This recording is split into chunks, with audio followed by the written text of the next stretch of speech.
Happy holidays from New to Medical Device Sales. Just wanted to take a moment to just say happy holidays from all of us here at New to Medical Device Sales. Thank you to everyone for all of your support. We're hoping that you're all getting to spend this special season with people that you love, making memories, because there's nothing better. And I just want to say thank you to everyone who's been a part of our journey up to this point and where we're going in the future. Hope you all have a great 2024 and start 2025 strong. Welcome back to First Year in Medical Device Sales. I am your host, Jacob McLaughlin, and today we are amped up on coffee. It is in the afternoon as I'm recording this, and I am a little sick. If you guys watch my Instagram, we just got an investment property up in northern Arizona. I got it in the mountains where it's 8,600 feet on elevation. I thought it would be a smart move because I'm training for High Rocks. If you guys watch our vlogs that you'll see. And I went for a 5-mile run when it was 31 degrees and my lungs did not like it. Also, I thought I was breathing through a straw and I probably looked like a wounded animal. But you don't care about that. You care about med device sales. So let's get into it. We are having this episode go out the last week of December. And I know I've made some stuff for you guys already for Q4, what to expect, but I wanted to talk about what I did every year at this exact time, because what's going to happen is January 1st of 2025 is going to start midweek. And I wanted to touch base on, what did I do every single year the last week of December? So many times I find reps being able to go like, oh, I have to do this December 31st, but it just mattered where you're at, because very often, like for me, not all of my companies that I've worked at had quotas that started January 1st. They were like starting in May, right? So I had a different year for my fiscal year. At the end of every year, I love being able to do reflecting. I'll never forget, it was right after Christmas. I ended up going to the gym at night. I ended up actually just getting over COVID. I was sick as heck. And I finally was able to feel good enough. I went to the gym and I started just working out. And one of the things that always hit me was one of the motivational videos that I watched. And it was by Jordan Peterson. And I share this with our members all the time. But I would sit there and I'd listen to it. And this motivational video says, what are you doing to screw up your life? And the funny thing about it is he's like, you actually have to want to know the answer. And I'll just never forget. I was in there, had the music blaring, and I just never forget thinking about that over and over. What am I doing to screw up my life? What am I doing to screw up my life? And it was so easy to see, because I'll just tell you guys, if you ask yourself, what are you doing to screw up your life? You will all be able to answer it within 2 seconds. And it's absolutely crazy. But the difference is that the people who are able to perform are the ones who are able to go see the demons that they're dealing with, and then they go deal with it. Like I always just tell people, for me, there was places I was wasting my time and I just was like, no, I'm done. I'm literally done. I'm cutting it off today. Remember working out, being in that moment, I cut it off. And then I remember getting on the treadmill and walking. I do what they call big boy walks, or that's what me and my buddies would always call them. And we'd put the incline to 15, speed above 3. And you just walk. If you guys are ever just trying to lean up, there you go. Do that for 20 to 30 minutes a day. But why I'm telling you that is because I would sit there and I would listen to the music right after that moment. And I was like, okay, what have I done this year to screw up my life? What have I done to make my life really good? I started just reflecting on all of it. But then I said, okay, at that point, I was about halfway through the year with my current quota. And then I was like, okay, I need to work backwards on how I'm going to hit my quota or actually exceed it. And just so you guys know, just like any top performer, I didn't get a quota and I just set it to the quota. I went above the quota by a little amount. And I was like, okay, what do I have to do to hit that number? And then I work that backwards. And I literally never forget being on that treadmill, writing down the notes. And I literally gave myself the game plan of like, if you go execute it, you will crush it. I remember finishing at 138% to plan that year. And it was all because I went and executed literally what I wrote down on that treadmill that day. And the reason I'm telling you all this is because the end of the year is such an amazing time for you all to, number one, see the growth that you've all accomplished. A lot of the people that are listening to this right now just broke into medical device sales this year. And you all are in it right now, but you aren't able to take a step away and say, man, I broke in February. I think about my life in January and February and how different it is to the person I am right now. How much more mature, how much more responsibility, how much more money I'm making, just how much different my life is currently. But in that same moment, I also would look back and be like, okay, what did I do that I could always improve in? Because that's the thing, is we always can improve on. It doesn't mean you beat yourself up and make yourself feel worse, but you want to actually go and look at, what am I doing that could be better? Right now, it's why when we run our business, I get so excited. I meet with our team and I'm like, guys, we are crushing, but we could actually be doing this way more better, which means we were to crush even more. It's the same way I want you guys to think about your career in medical device sales. It's why, again, I've gotten on multiple talks. Just talk to a guy, actually, I'll put this out there. Just talk to a guy. He's been in the industry for over 2 years. He still doesn't even make $68,000. Got on, he's like, I'm talking to my mentors who have been in for 30 years and they don't know what I want to do and blah, blah, blah. And basically he said the whole reason he was on a call with me because he keeps taking old school advice that's keeping him stuck and he can't make over $100,000 unless he does this for another 5 years, which is total crap because we just got a 23-year-old hired at $125,000. A couple days later and said, hey, I don't want to get any help because I think I'm just going to go the old school route. And I said, hey, man, interesting. You told me the whole reason you were on the call was because you didn't want to do the old school route. But if you want to be in the industry for 3-4 years and still make under $100,000 to $110,000, that's on you, man. That don't change my life. And I say this to everybody. The reason I say this to you all, I was a personal trainer. I had a lot of people who tell me they were going to come work out with me. But I always make this really clear for everyone to find out. Did it hurt my life that they didn't come and work out with me? No. I still had abs. I was still fit. I could still run a 5-minute mile. But they were the ones who still never got in shape. They were the ones who never were happy with how they looked.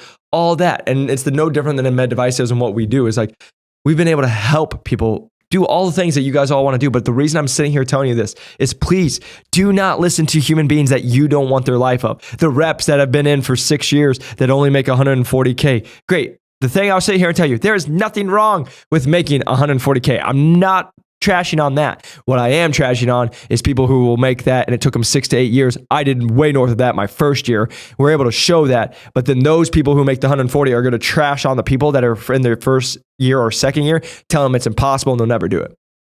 Or it's going to take them 5 more years because apparently this person was better than you. The whole point of why I make these is I'm a mentor and I'm a person. You guys should beat me. Every single person that I coach is supposed to beat me. That's like the whole goal of a mentor. That's a good mentor. That's a good coach. You're supposed to beat me. That's why you came with me, was to come and then get the coaching to hopefully beat me in my career where I was at in that time. That's what people miss, number one. But the reason I'm saying all of this to you is please do the reflection. Please take the advice. Maybe go meet with other reps and just see, but make sure they're reps that you actually want to take advice from. And then do that really hard reflection that I just said. Can you do the pros and the cons? Can you go through it? Because I'll never forget getting done. And I remember after I left Medtronic and I went to Innovis and I traveled the world and I was in Greece and I came back from Greece right before Christmas and had a great time. And then the next year went to Italy with Innovis. Like it was all the stuff and it was all through med device sales and I loved it. But every year, just so you all know, I had the best year of my life and the hardest year of my life.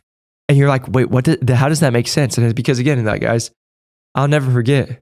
I was leaving Medtronic. That was the first year I broke into hundreds of thousands of dollars and way hundreds of thousands of dollars, big commission check. And I'll never forget. That was amazing.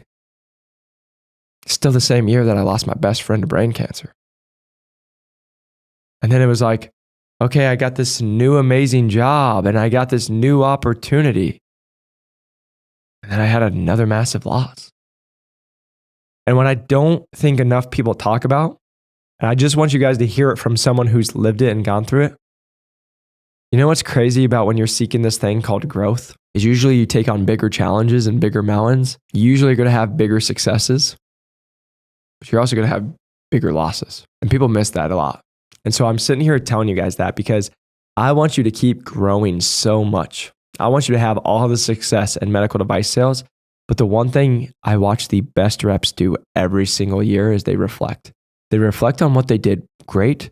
They reflected on what they could get better at.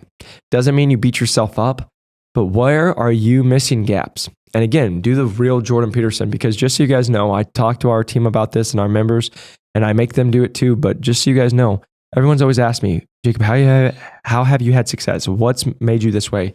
I'll sit here and tell you, every month, I sit down and I ask what I'm doing to screw up my life. And every month, I do something to stop doing that. I've got out of relationships because of it. I've cut people out of my life because of it. I've stopped certain actions that I was doing a lot of because of it, changed my whole how my life ran, because I never wanted to sit back and say, gee, I wonder. I even more importantly didn't want to sit back and say, that was the vice that kept me stuck. Guys, we get it. I used to be the young dude, single, starting to make money. I found myself going out on dates a couple times a week, and it was just a waste of my time with quality of people that I didn't want to be with. And I really had to do an audit. And I'm like, what am I doing with my life? Why am I doing this? Does this get me closer or farther away from my goals? Are these people building me up or tearing me down? Then I had to be like, okay. And just so you all know, for 10 months, I went on a hiatus where I'm like, I'm not focusing on anything except me being better, me working on myself. I will never regret that 10 months because it was the 10 months that changed my whole entire life. My income, my mindset, my healing, my everything has led me to where I'm at today. And so I'm just sitting here telling you that wouldn't have happened if I didn't do that reflection. We're at the end of the year. You want to go crush it? You're going to see a lot of people talking about how much they crushed it this last year and just rub it all over LinkedIn and say, I'm amazing. I'm the best rep that ever lived. But what I would encourage you all to do is go reflect. The people that are doing all the winning don't have to talk about doing all the winning. They just win. But the last thing I'll sit here and tell you is I always make the joke is like people know what we do. We put it out there. I put it out there because people are like, oh, Jacob, what are you doing? All this stuff. The moment I've made this podcast, the moment I've had all of this is because I just want to help you all. The best thing I can ever say to you is right now, one of the girls we just got hired who's not even supposed to be considered a candidate in medical device sales. And we literally just got her 2 offers from 2 top companies. And I was just on a call right before this, going back, doing negotiations on those contracts, which is more than the human being I spoke about earlier, who's been in the industry for 2 years. And that's how she's starting out. It's humbling for me to say when she calls me and she says, hey, I've talked to multiple reps that have been in the industry for 8+ years. And they talk about how they listen to you and you put really good stuff out. It's humbling for me to hear that.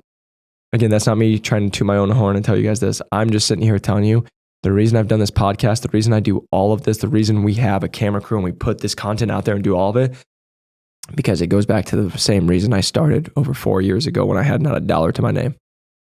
I just wanted to help somebody. I just want to help somebody live a great life. And at some point, you got to start focusing on you and stop getting out of all the noise that you got going around you from other reps, from family, from drama, from crap that you're created in your own life. And you got to go create the life you want. I just hope you all had a happy holidays. I hope you're prepped to go into the new year. And I just want you all to know I want you to win. I want you to win. And my best advice for going into 2025 is make sure you reflect on 2024 and not only reflect on the things you could get better at, but really reflect on the things you did well and what you're proud of yourself about. Because if you do that, you're going to take a lot of momentum into 2025. And the last piece of that, know crystal clear what you want in 2025. Every single year, I have accomplished all the goals I wrote down. That's not by accident. It's because I had a crystal clear plan and I hit the ground running from day one. And if you guys want to be successful, you guys want to keep going after all the things, let me just say it's no different than breaking into medical device sales. It's no different than being successful in medical device sales. Winging life, winging it, just shooting from the hip ain't going to work. Go make a plan. Go execute on it. And go be a great person that lifts somebody else up. See you on the next one. Peace.